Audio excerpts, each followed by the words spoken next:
안녕하세요. 독서지향 205호 원포인트 레슨을 맡은 네오비 56기 조양숙입니다. 제가 독서지향을 시작하고 지금 3번째 원포인트 레슨을 하게 되는데요. 오래간만에 대표님들 앞에서 이야기하려니까 좀 떨리기도 하고, 또 이 소설책을 가지고 독서지향 이래 처음으로 원포인트 레슨을 한다고 해서 긴장도 지금 사실 많이 됩니다. 새로운 장르를 통해서 대표님들한테 어떤 좋은 메시지를 좀 전달해 드릴까 고민을 좀 많이 했습니다. 떨리네요. 오랜만에 하니까. 사실은 읽고 싶었던 책이었는데요. 읽지 못하고 있던 때마침 이런 기회를 독서지향에서 주셔서 다른 책보다 이번 책을 조금 더 깊이 읽을 수 있었던 책이었고요. 오늘 새 학기 첫 수업에 자기소개를 하는 콩닥이는 마음으로 오늘 대표님들과 함께 하도록 하겠습니다. 그리고 마지막까지 울컥이지 않고 복받치지 않게 마무리 잘할 수 있도록 다시 한번 응원의 박수 부탁드리겠습니다.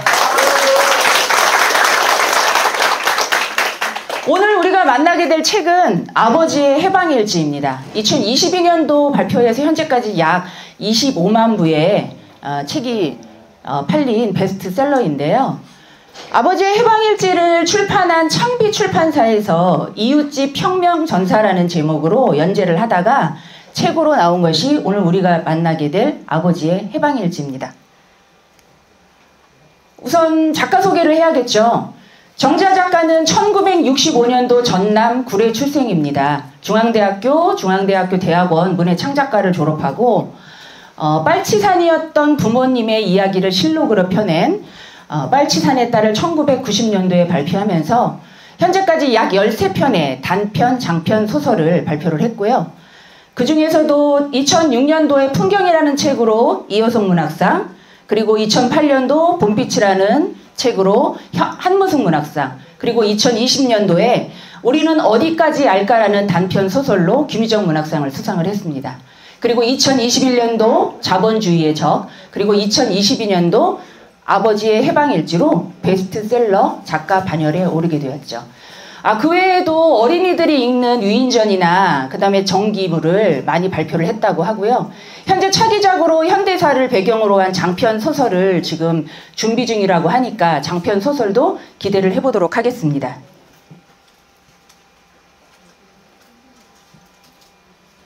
이 책은 빨치산이었던 아버지가 돌아가시면서 딸이 마주했던 3일 동안의 장례식의 내용을 아버지와 관련된 많은 사람들과 아버지와의 관계 속에서 내가 알고 있었던 아버지, 그리고 그 이상의 아버지를 다시 느끼게 되는 내용입니다. 장례식에 대한 내용이라 슬픔만 가득할 것 같고, 그 다음에 또 빨치산에 대한 얘기라 진지한 어둠만 가득할 것 같지만 유쾌하고 유머러스한 필력으로 편안하게 읽을 수 있었던 책이었습니다.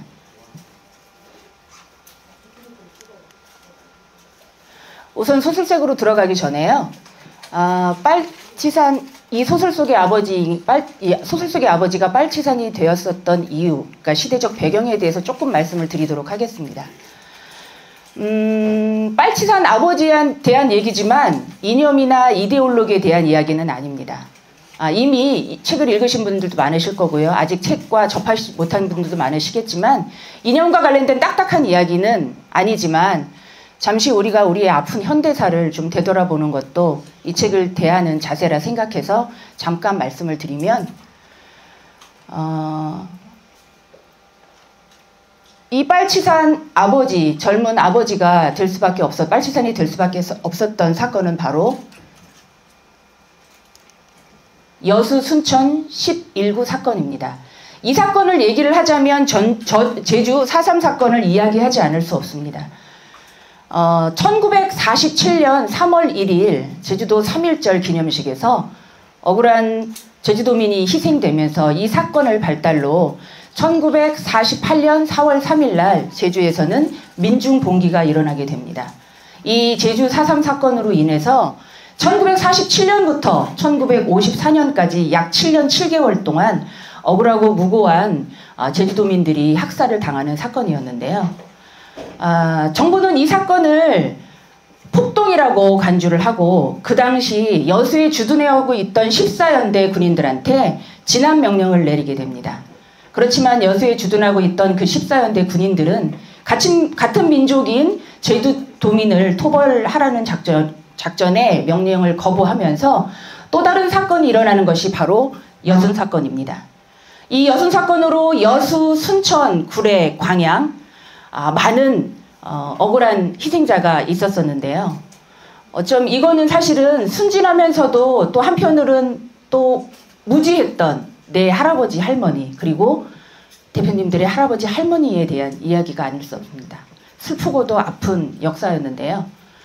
사실은 저희 외할아버지가 이 제주 4.3 사건 피해자십니다.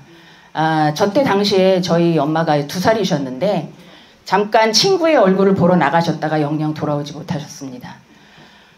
지금 현재 그래도 과거사를 규명하고 특별법을 개정을 해서 그때 희생됐던 넋을 위로하고 지금도 상처받고 고통받는 자손들을 위로한다고 하니까 참 다행이라는 생각을 하게 됐고요. 그렇지만 오늘은 이념, 이데올로기, 정치적 성향과는 무관하게 오늘 조용하게 대표님들의 그 뿌리의 근원인 아버지를 소환하시는 소중한 시간이 되시길 바라겠습니다. 이 책은 아버지가 돌아가시는 이야기로 시작되는 이야기입니다. 아버지가 죽었다. 전봇대에 머리를 박고 평생을 정색하고 살아온 아버지가 전봇대에 머리를 박고 진지일색의 삶을 마감한 것이다. 첫 페이지 첫 문장부터 이 책은 조금 편하게 읽지 못하는 책이겠구나 라고 시작을 했었는데 읽다가 중간에 아버지의 민중인 박물장수가 벼룩을 남기고 마늘 반접을 가지고 도망갔다는 얘기부터 이 책은 조금 더 편히 읽히겠구나 라고 생각을 했습니다. 전직 빨치산 아버지였던 아버지와 남부군 출신 어머니 사이에서 태어난 소설 속 내 이름은 고아리, 그리고 나의 아버지 이름은 소설 속 나의 이름은 고아리, 그리고 나의 아버지 이름은 고상우. 시도 때도 없이 사회주의자를 외쳤으며 그 다음에 사회주의자의 기본인 유물론을 믿었던 전직 빨치산 아버지가 활동했던 무대는 백아산의 아자, 그리고 어머니가 활동했던 지리산의 리자를 따서 내 이름은 고아리라고 지었습니다. 사실 정재하 작가도 지리산의 지자 그리고 백아산의 아자를 따서 이름을 지었다고 하는데요. 해방 이후 차별 없는 세상을 원했던 그 단 하나의 염원이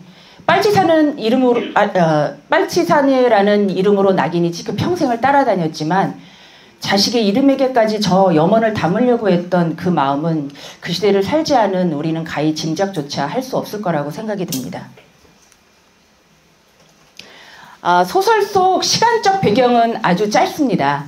장례식 3일 동안 아버지의 마지막 가는 길을 함께했던 수많은 사람들과 아버지의 관계는 때로는 울고 때로는 웃는 사연들이 있었지만 아버지를 중심으로 해서 그 분들을 얘기를 하자면 가족, 친구, 동지, 그리고 민중이라고 얘기할 수 있겠습니다.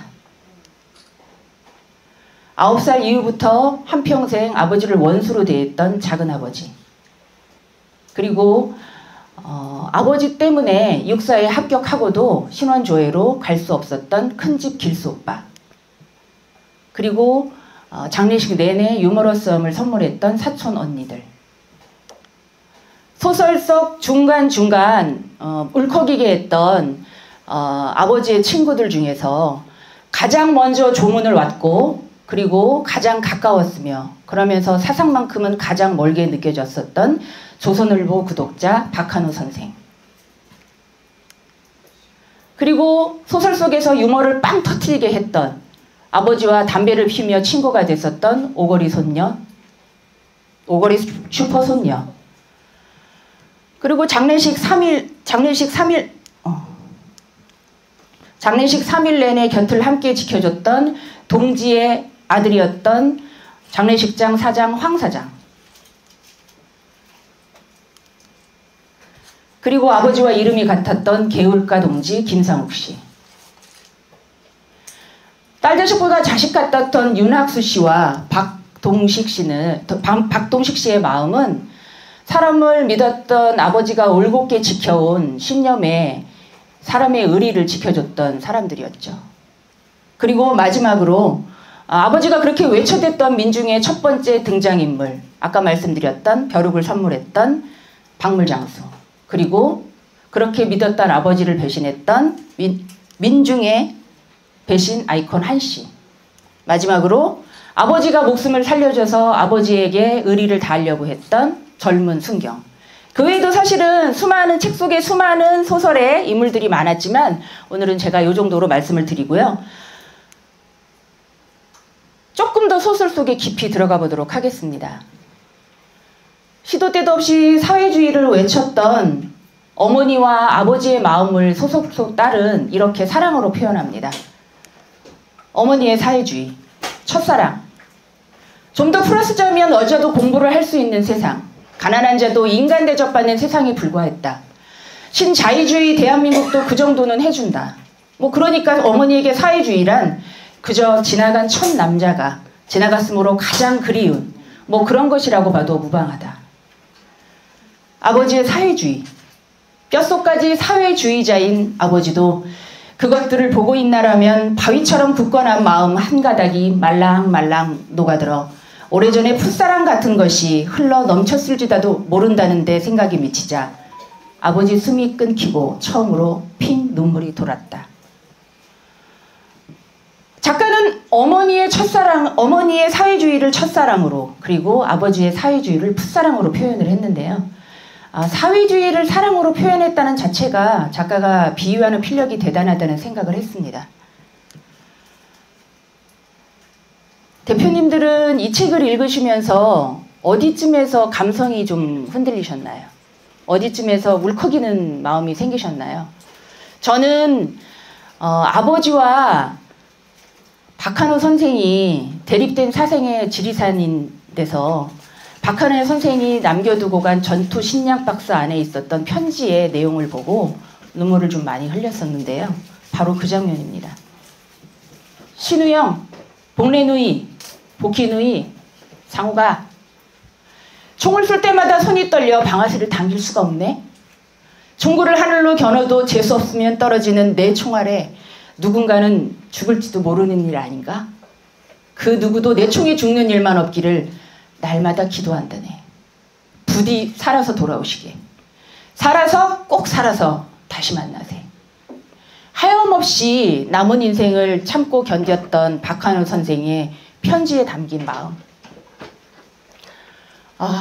살아서 다시 만나자는 그저 그 말이 소원이었던 그 아픈 시절로 제가 돌아가는 듯 했습니다.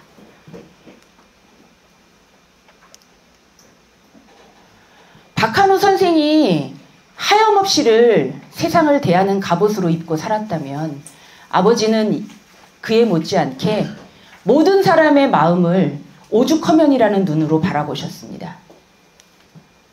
사람은 힘들 때 가장 믿거나 가장 만만한 사람을 찾는다. 어느 쪽이든 결과는 마찬가지다. 힘들 때 도움받은 그 마음을 평생 간직하는 사람은 열에 하나도 되지 않는다. 대개는 도움을 준 사람보다 도움을 받은 사람이 그 은혜를 먼저 잊어버린다. 굳이 뭘 바라고 도운 것은 아니나 잊어버린 그 마음이 서운해서 도움 준 사람들은 상처를 받는다. 아무래도 아버지도 믿은 만큼 큰 상처를 받았을 거라고 생각을 하는데요. 그럼에도 불구하고 그 상처들을 오죽하면이라는 반창고를 시도 때도 없이 붙여가면서 치유하며 살지 않았나 싶습니다. 그렇게 상처를 치유하며 인간의 진보를 믿었던 아버지가 고집스럽게 지켜왔던 그 신념과 철학을 어쩜 아버지가 가신 후에나 알게 되었는지도 모르겠습니다. 먼지에서 시작된 생명은 땅을 살찌우는 한 줌의 걸음으로 돌아가는 법. 이것이 유물론자 아버지의 올곧은 철학이었다. 쓸쓸한 철학이었다. 그 쓸쓸함을 견디기 어려워 사람들은 영혼의 존재를, 사후의 세계를 창조했는지도 모른다. 사회주의자 아버지 덕분이었을까요? 그 슬프고 아픈 시간 속에서 희망을 갖고 참았던 아버지의 딸이었을까요? 작가는 맹랑하고 고집스러우면서도 유머러스하고 유쾌하고 당돌하게 그 슬픔의 순간들을 이렇게 유쾌하게 표현을 했습니다. 그 유쾌함의 몇 가지 내용을 좀 보면, 내가 이 장례식의 유일한 상주였다. 한약으로 반짝 살아난 아버지의 정자가 다시는 회생하지 않았으므로, 아버지와 어머니의 외동딸이었으며 조문에 외롭게 상주의 입장에서 섰던 그때 그 순간을 딸은 이렇게 유쾌하게 표현했습니다. 학교를 때려친 아이와 아버지는 같이 담배를 피우면서 친구가 된 것이다. 아까 전에 말씀드렸던 것처럼 이 책 속에서 가장 유머러스했던 바로 그 부분, 오고리 슈퍼와 아버지의 인연을 이렇게 표현을 했고요. 공교롭게도 아버지의 옛 처자가 막 나간 문으로 이번에는 어머니의 옛 시동생이, 아내는 물론 아이들 셋을 데리고 나타났다. 속모르는 사람이 보고 개판이라고 욕을 해도 할 말이 없을 집안이었다.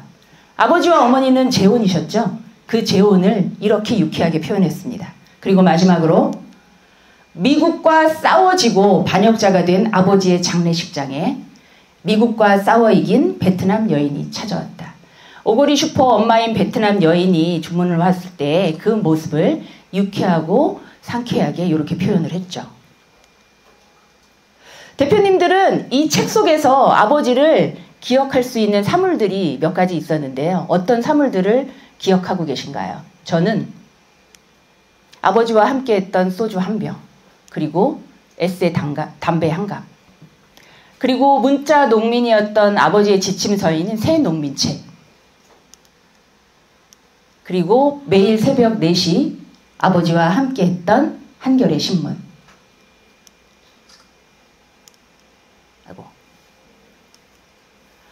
그럼 소설 속의 아버지가 아닌 대표님들의 아버지를 생각할 수 있는 사물들은 어떤 것들이 있을까요? 한번 생각해 보세요. 우리 아버지를 떠올릴 수 있는 사물들. 저는 바로 이 밀크 캐러멜입니다. 다들 아시죠? 제가 어렸을 적에 아버지는 제 키가 닿지 않는 곳에 저 밀크 캐러멜을 올려놓으셨다가 제가 착한 일을 하거나 책을 읽으면 하나씩 꺼내서 주시곤 하셨습니다. 그래서 사실 이거를 좀 먹고 싶어가지고 착한 일도 했고 책을 읽었었던 기억이 나는데요. 저희 아빠가 돌아가신 지 지금 올해로 15년 정도 됐습니다. 61에 돌아가셨으니까요. 아버지가 돌아가시고 나서 얼마 안 있다가 6살짜리 아들 녀석을 데리고 마트를 간 적이 있었습니다. 마트에 있는 진열장에 이 캐러멜을 보고 할아버지 캐러멜이다 이러더라고요. 그래서 할아버지 캐러멜? 이라고 물어보니까 건우가 이쁘다, 건우 이쁘다 하면서 할아버지가 캐러멜을 하나씩 주셨다고 하시더라고요. 그 얘기를 듣고 얼마나 눈물이 나던지. 제가 가지고 있었던 아버지의 기억에 내 자식도 똑같은 기억을 가지고 아버지가 그걸 나눠주셨다는 얘기를 듣고 너무 감사하다는 생각을 하게 됐습니다. 이 생각을 할 수 있었던 그 장면이었습니다. 아버지는 갔어도 어떤 순간에 아버지는 누군가의 시간 속에 각인되어 기억을 떠올릴 때마다 생생하게 살아날 것이다. 나의 시간 속에 존재해야 할 숱한 순간의 아버지가 문득 그리워졌다. 오늘 대표님도 이 자리에서 아버지를 생각할 수 있는 그런 사물들을 한 번씩 생각해 보시길 바라겠습니다. 젊은 청년인 아버지가 신념을 지켜왔던, 그리고 전생애를 바쳐서 그 신념을 지키려고 했던 그 아버지가 선택했던 이유로 인해서 사실은 또 다른 사람들이 고통받았다는 건 변함없는 사실이겠죠. 그 청년의 아버지를 자랑으로 삼았던 작은 아버지, 그리고 아버지의 딸로 빨치산인의 딸이라는 멍에를 안고 견디며 살았던 소설 속의 딸, 그들은 모두 어쩜 한 번쯤은 다른 길을 가려고 무돈이도 애를 쓰고 그리고 처절하게 싸웠을지도 모르겠습니다. 이 책을 보면서 그때 그들의 마음을 이해할 수 있었던 장면입니다. 짜질이 암만 가도 끝나질 않아야?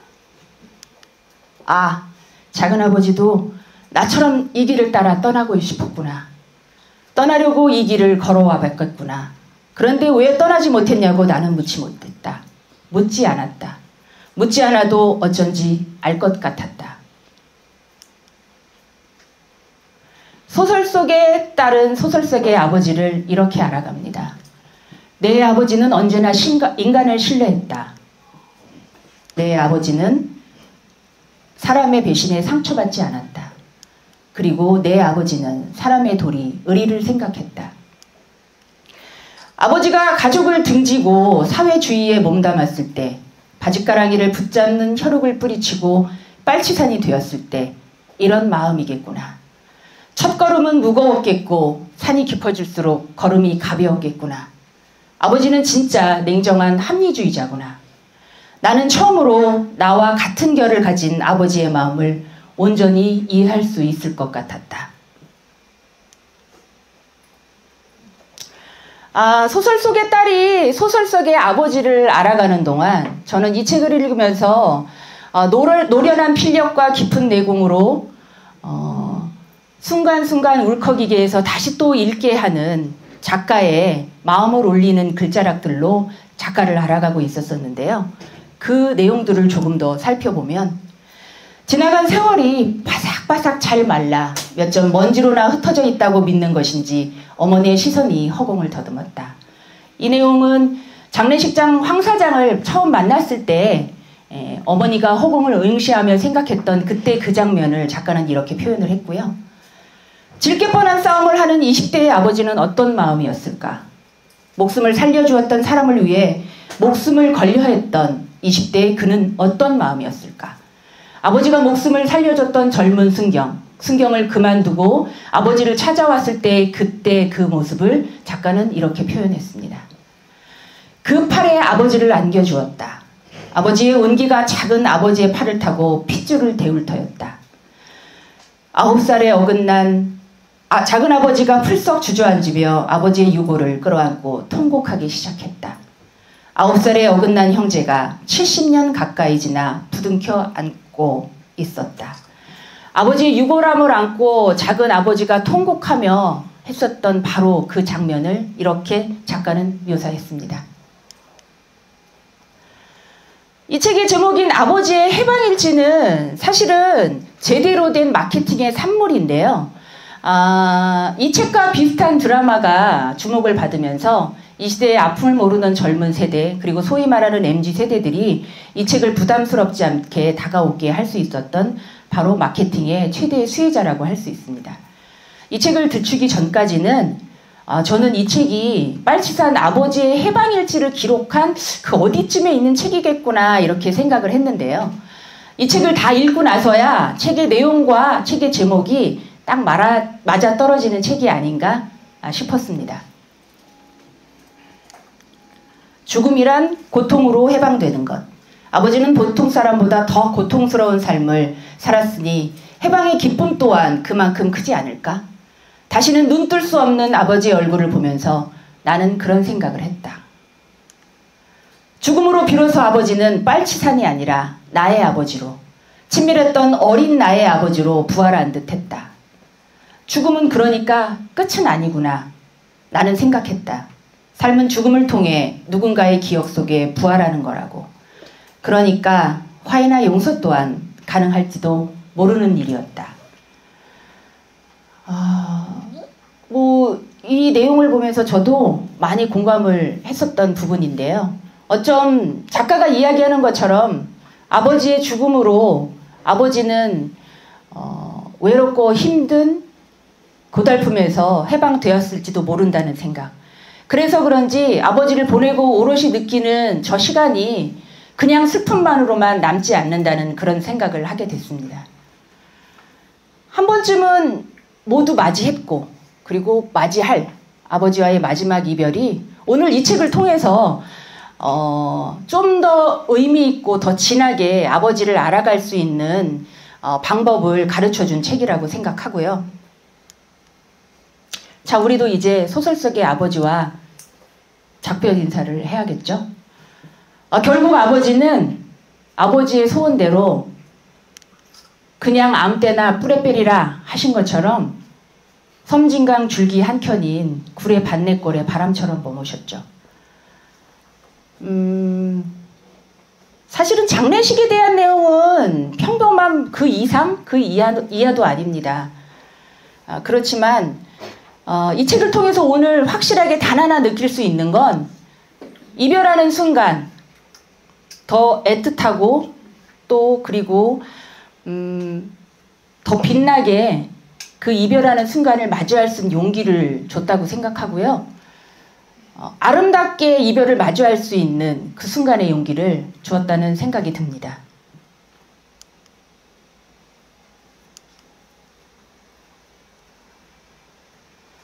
아버지의 자식으로 태어나서 아버지와 함께 내 인생의 첫 페이지를 쓰기 시작하면서 어느 분들은 10페이지에, 어느 분들은 30페이지에, 어느 분들은 50페이지에 아버지와의 마지막 이별의 책갈피를 꽂으셨겠지만 저는 36페이지 36살에 제 아버지와 마지막 이별의 책갈피를 꽂았습니다.